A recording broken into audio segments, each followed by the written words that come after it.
快看，这个年轻人刚到封地就获得了古之恶来典韦，还获得了9000兵强马壮的精兵，而愚蠢的土匪完全不知道这一切，妄想吃掉这只小肥羊。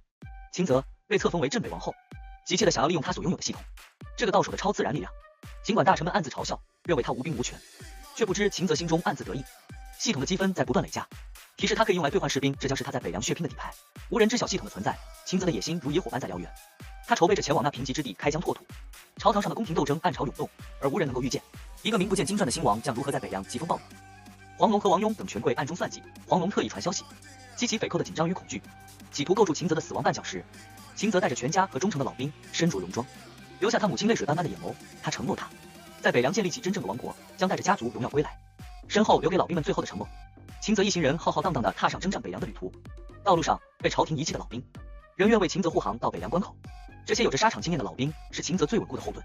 过了北凉关口后，秦泽迎来了赵元朝廷任命的统军，表面热情，实则暗藏杀机。赵元带秦泽来到石峰城，一个表面天险，实则萧条的地方。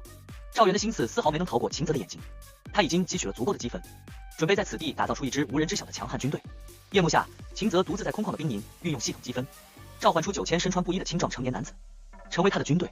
购置装备，他选择了一星商城里的所有必需品，盔甲、武器，甚至战马。然而军队非但需要装备，也缺少一个将领和战斗精神。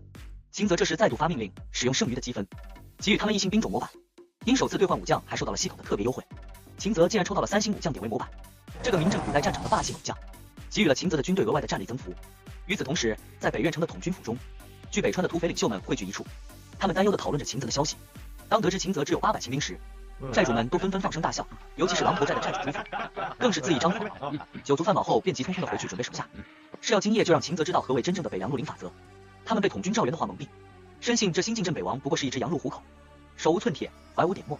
他们对秦泽既轻蔑又贪婪，心存着偷袭之念，意图一举夺取所谓镇北王的财富与头衔。然而石峰城中，秦泽已经挖好了陷阱，布下了伏兵，不动声色地等待那些匪寇进入他的视线。